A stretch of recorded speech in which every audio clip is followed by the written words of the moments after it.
Il était une fois une petite fille qui était toujours joyeuse, toujours de bonne humeur. Elle habitait avec ses parents dans une petite maison située au cœur d'un village. Comme toutes les petites filles, elle allait à l'école, elle jouait avec ses amis, tout allait pour le mieux.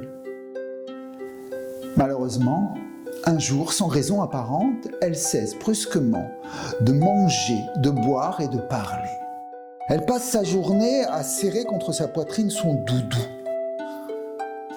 Des doudous, il en existe une multitude. Mais le doudou de la petite fille, c'était une poupée, une vieille poupée de chiffon qui avait perdu un œil. Afin de lui rendre l'appétit, la maman lui prépare ses plats favoris. Poulet, frites, pâtes à la carbonara, purée saucisse, pizza, gâteau au chocolat, tarte au citron, crêpes au Nutella, glace avec une montagne de crème chantilly. Et pour finir, elle lui donne un bocal rempli de fraises tagada. Mais malgré ces plats, tous plus appétissants les uns que les autres, la petite fille ne pouvait ou ne voulait plus desserrer les lèvres. Et comme elle ne mangeait plus, elle a commencé à maigrir. Ses parents étaient fous d'inquiétude, alors ils ont fait ce qu'aurait fait n'importe quel parent, ils l'ont amenée à l'hôpital. Là, ces messieurs en blouse blanche ont ausculté la petite fille. Ils lui ont fait faire des tas d'examens, tous plus compliqués les uns que les autres. Une nétoscopie, une jutoscopie, une mentonoscopie, épauloscopie, une poitrinoscopie, une ventroscopie, une fessoscopie, cuissoscopie, genoutoscopie, talonoscopie, orteilloscopie et pour finir, une photoscopie. Mais malgré tous ces examens, ils ne trouvaient rien d'anormal chez la petite fille. Et comme ils n'avaient pas de remède et que aujourd'hui les lits d'hôpitaux sont si chers, qu'est-ce qu'ils ont fait? Ils l'ont renvoyée chez elle. Mais la petite fille ne mangeait toujours pas. Alors elle a continué de maigrir. Bientôt elle n'avait plus que la peau sur les os. Alors ses parents étaient désespérés. Et puis un matin, en lisant son journal, au cours de son petit déjeuner, le papa tombe sur une annonce. Docteur Roustapirouette soigne les petits et les grands enfants. Résultat garanti. Aussitôt, il montre l'annonce à sa femme. La décision est prise. Ils vont chercher la petite fille, l'installent dans la voiture et filent à l'adresse indiquée. Mais en arrivant, ils s'attendent à trouver un hôpital, une clinique, un cabinet médical. Mais rien de tout cela. À l'adresse indiquée par le GPS, il se retrouve au milieu d'un terrain vague. Et sur ce terrain vague est dressée une tente aux bandes jaunes et vertes, un chapiteau de cirque surmonté par des drapeaux qui flottent au vent. Et à l'entrée de ce chapiteau, un panneau indique « Interdit aux parents ».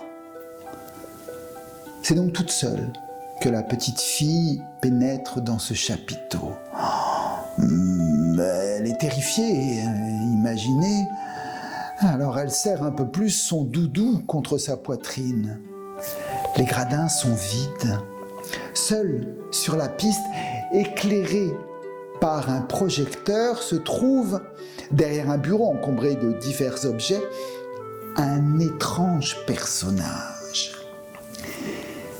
Il est habillé d'une veste à carreaux, jaune et verte, rapiécée par endroits. Il a des chaussures, c'est au moins du 42. Il a un nœud papillon plus large que ses épaules et sur sa tête est posé un chapeau trop petit pour sa grosse tête. Mais surtout, il a un nez tout rond, un nez tout rouge. L'homme, en voyant la petite fille, se redresse, il fait une grande révérence en disant « Bonjour mademoiselle, je suis le professeur Roustapirouette ». Il s'approche alors de la petite fille, mais contre toute attente, il lui arrache la poupée, son doudou des mains, la plante là, se retourne et se dirige vers son bureau en disant en effet, vous me semblez ne pas être bien. Je vais vous ausculter. » Il pose alors la poupée sur son bureau, il ouvre sa veste, en sort une trompette. Une trompette. Il pose le pavillon de la trompette sur le ventre de la poupée et l'autre extrémité contre son oreille. Et il dit à la poupée, faites A, E, I, O, U. Ben, que voulez-vous que fasse une poupée de chiffon? Bien sûr, elle ne disait rien. Alors, le professeur Roustapirouette dit je vois ce que c'est. Vous manquez d'air. Il fouille alors sur son bureau et finit par trouver ce qu'il cherche, une pompe à vélo. Il pose la pompe sur le ventre de la poupée et il se met à pomper. Mais plus il pompe, plus la poupée se met à gonfler. Alors il continue de pomper et la poupée gonfle, il continue. La poupée est bientôt aussi grande que lui et quand il ne peut plus atteindre la pompe, il la retire. Et que se passe-t-il à votre avis? Eh bien la poupée, comme un ballon de baudruche, s'envole dans le chapiteau. Alors le docteur Roustapirouette court après en criant par ici, mademoiselle. Et au moment où il pense l'attraper, malheureusement, il se prend le pied sur le tapis. Et là, et il bascule en avant directement sur le... Et comme un culbuto, il se redresse et son nez se met à grossir, à gonfler avant d'exploser en libérant des milliers de confettis qui tombent en pluie autour de lui. Et la poupée, elle, continue de voler. Alors le professeur se remet à sa poursuite. Il court. Cette fois-ci, il va l'attraper. Malheureusement, il marche sur la queue du chat. Le chat, furieux, lui griffle derrière. Crie-t-il. Il fait un bon passe par-dessus le trapèze et atterrit dans un grand baquet d'eau. Et il éclabousse tout autour de lui. Au secours, je me noie. La poupée, pendant ce temps, continue sa course dans les bras de la petite fille. Et la petite fille, en voyant cela, elle se remet à rire.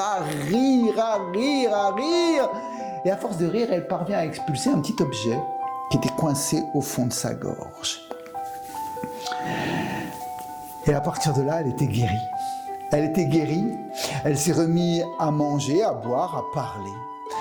Et comme elle sait que j'adore les histoires, elle est venue me raconter celle-ci. Et avant de repartir, elle m'a donné le petit objet qui était coincé au fond de sa gorge. Et vous savez ce que c'était? C'était l'œil de sa poupée.